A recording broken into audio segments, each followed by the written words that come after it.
government projects. And there was the idea of the Greater Kampala Metropolitan Authority that was being introduced through an act of parliament, which was eventually established that would be unconstitutional because of the nature of this country and our history. Kampala is a standalone district from the other districts of Buganda. So our argument was, don't we have a right as neighbors of Kampala to benefit from development and a special program of facilitation without necessarily us losing our autonomy? And I'm happy I was part of that argument. Like I have always said, the sun can never forget to shine on a small village just because it is small. Basabo ne banyawo, enjuba tesobola kwerabira kwaka ku kaalo kamu ng'olw'okuba katono. So ekimu ku bintu ebyaliwo awo kyali kyagamba banneiba ba Kampala tulina naffe ebizibu. Okulinaana ekibuga kutuleetera obuvunaanyizibwa obw'enkizo.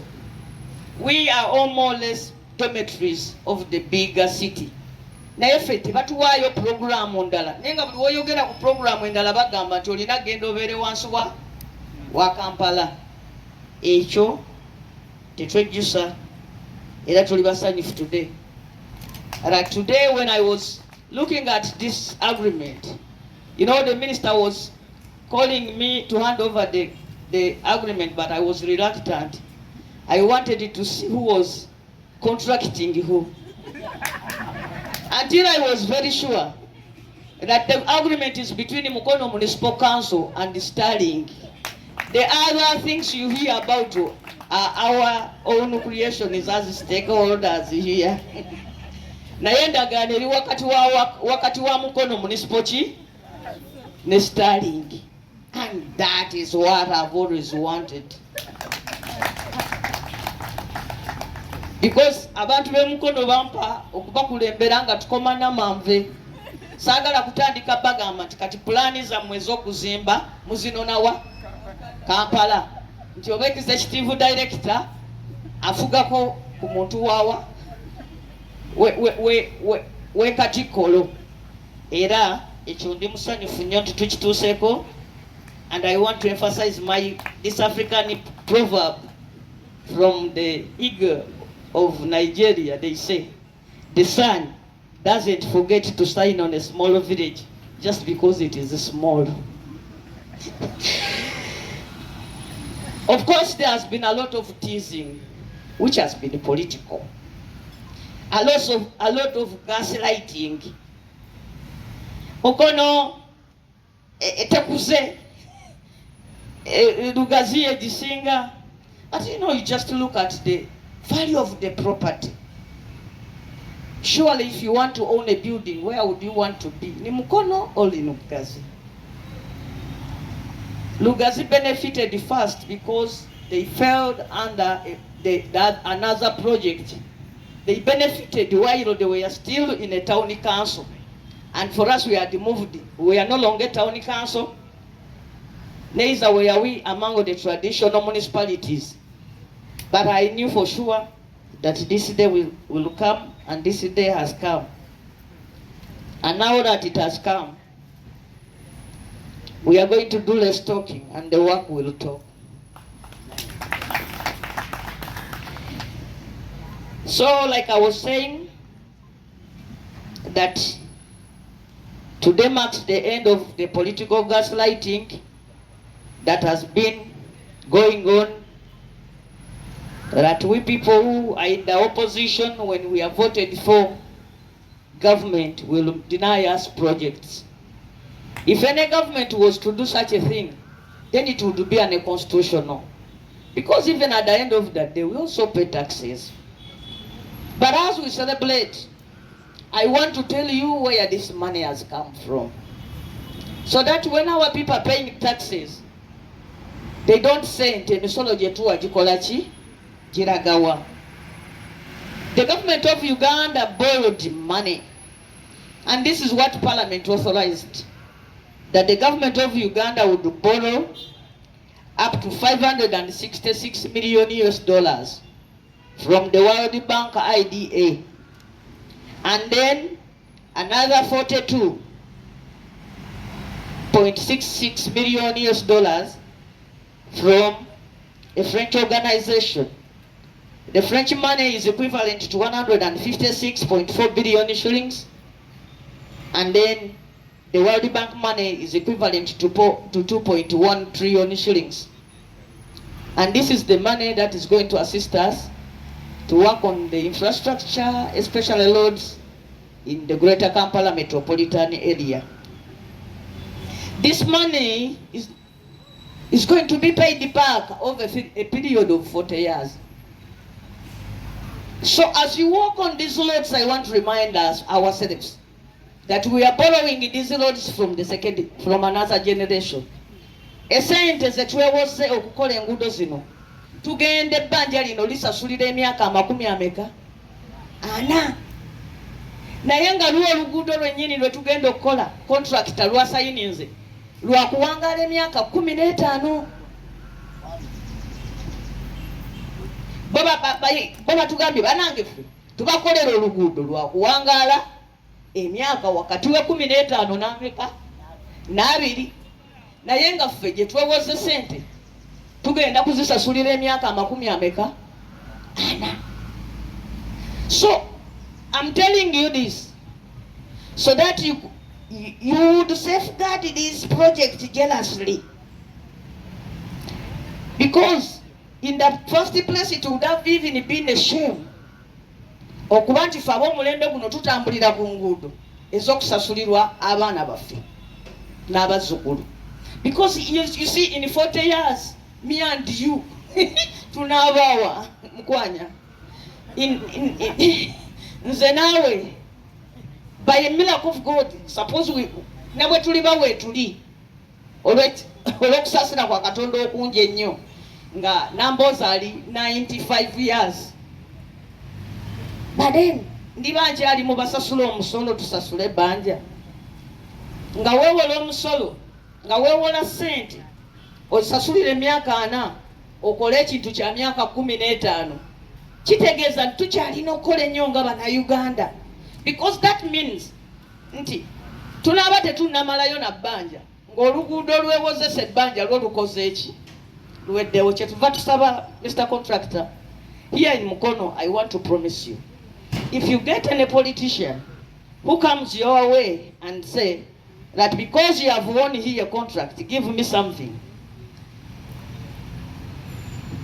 report that politician, because we know that this is money we have borrowed, not from World Bank but from Ugandans from another generation, because it is going to be paid back.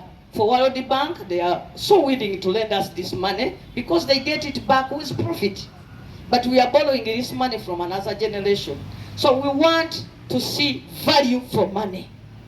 If we are talking about 18 months, let them be 18 months.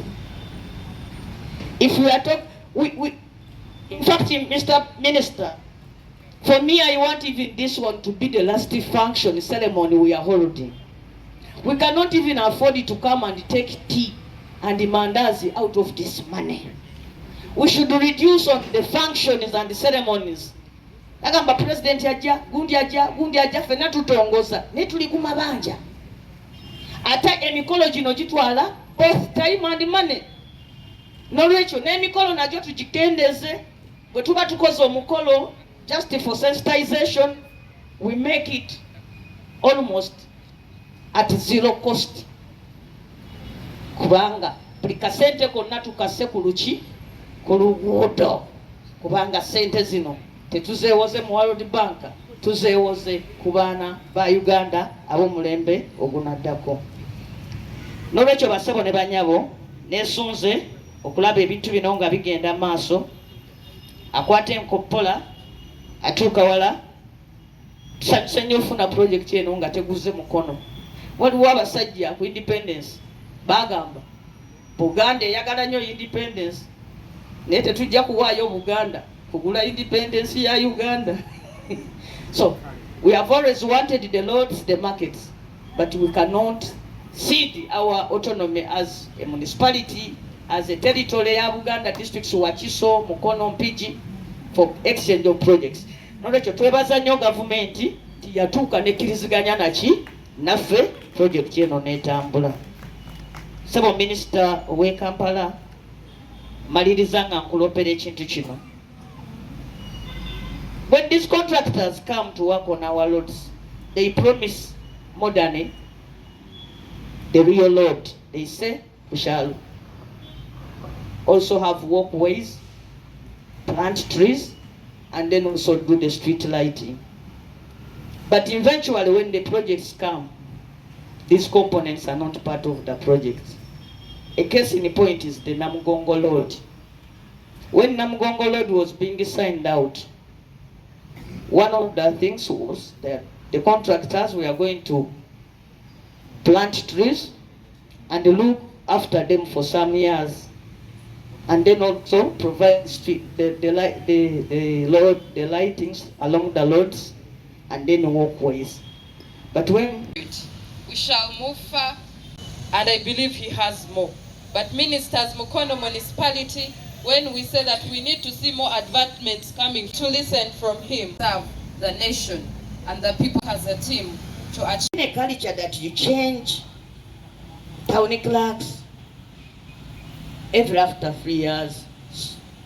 But for the sake of this project, unless where it is not, avoidable, tubadde tubasaba mutulekera abakozi ba government project zino zimale okugwaako. I have not talked to the town clerk here. Akimanyi si mukwano gwange nanyo. Lead.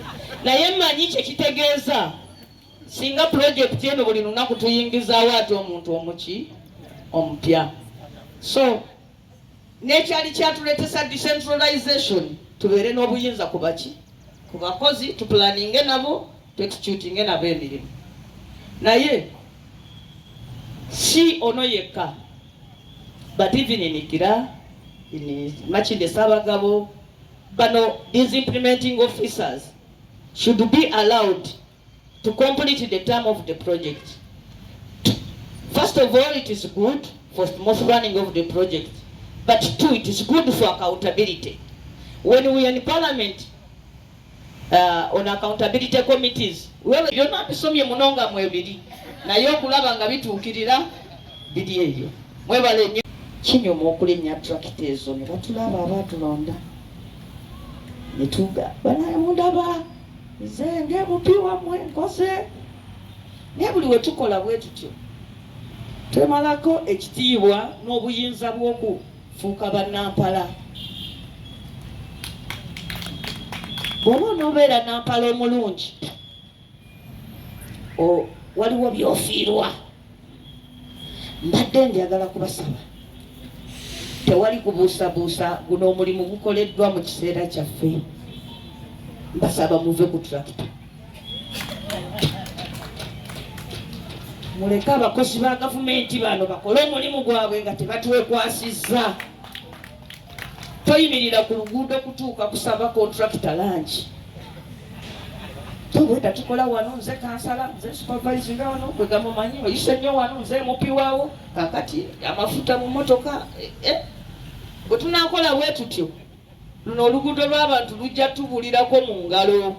Kubanga omusajja yakuwa langi, oliddayo otyo mugamba nti ate kakati wano wakozeewo buti. Akokubiri, be bantu abaagala obakyamiza ewaabwe ate nga bayitamu ffe to negotiate those deals. Munange ngambira abakola oluguudo bankyamiza ewange. Obuntu obwo butuleetedde nnyo obuzibu. Mbasaba okuva olubereberye wano, nze mukulembeze wammwe mu baagala obululu, nange kyali nkoledde nnyo, naye ffe tusigaleyo mu kitiibwa kyaffe eky'Abanampala. And to the Ministry of Local, allow me thank everyone, not leaving anyone behind, that has participated in seeing today happen. Honorable Minister, njagala okukuloopera omukyalo oyo seated next to you. There's a time she came and she was chased, I don't want to mention where, with a team from World Bank. And I remember there's a meeting that occurred after that, and I begged her and said, Madam Monica Kusaba, treat us as the stubborn children, but we will behave. In that meeting, Mukono district and Mukono municipality were going to lose out on the project. And I remember asking her that I request that you look at the two entities differently and treat them differently. We shall see work done. I want to thank you, Madam Monica. You've been patient with us. You've been a parent. And today we are seated here as a team to witness what you pushed to date. The other day I was in a meeting of LC1s and 2s, and when I had just left, they told me that Madam Monica was in that same meeting. So you deserve the name Mama GKMA. Thank you so much. And how I wish you would see everyone in their offices take up their responsibilities like their own. With that, we'll be seeing this nation going far. We are here to celebrate generally. I want to congratulate Starling Civil Uganda Limited. You are a child of Mukono. You've been given your own. We pray that you handle this contract with your utmost respect and care, because you're serving your own people. We are having a lot of hopes in this project. As a team that was at the back, we are now at the front. We have 8 more entities looking to Mukono to see what is going to be done. They are learning from us, they are picking from us, and you being the first contractor to be awarded a contract in broad daylight among the 9 entities means a lot. The pressure is a lot from the ministry, from the government, and we expect to see results. Nothing would stop us from getting more, because this is a result-oriented project. So if you save us to get more, we have no problem. If in every lot we have a road in Mukono municipality, but that goes to the team. Tuchalina esubi, in the other lots we can still get. This is just batch 1. We still have 4 more years to go. Do not relax. The same effort you had for us to reach today, we need to see how I wish that in every batch, in every announcement, in every advancement, I would see Mukono municipality somewhere. That would mean we will work towards seeing Mukono look better. Would work towards seeing people stop mentioning Mukono as if it was an abandoned child. It was not, because the government is here to serve every Ugandan, regardless of race, color, and party. We just can only achieve that if we are working as a team. Honorable Minister, Mukono municipality is a team. We look to development and not political affiliations. How I wish the entire Uganda would look towards development, and we wait for election time to talk about politics. How I wish would serve the people that stood in those lines to give us these elections. In 2026, the right person will be rewarded. I want to remind the team, everyone seated here, that all these things that we've achieved is money that comes from the government of Uganda under the leadership of Yoweri Kaguta Museveni Tuhaburwa, the president of this country. Whatever money we have, whatever project we've done is coming from that office. Let us know that at the back of our minds, and we know what to do when the right time comes. That is not the time.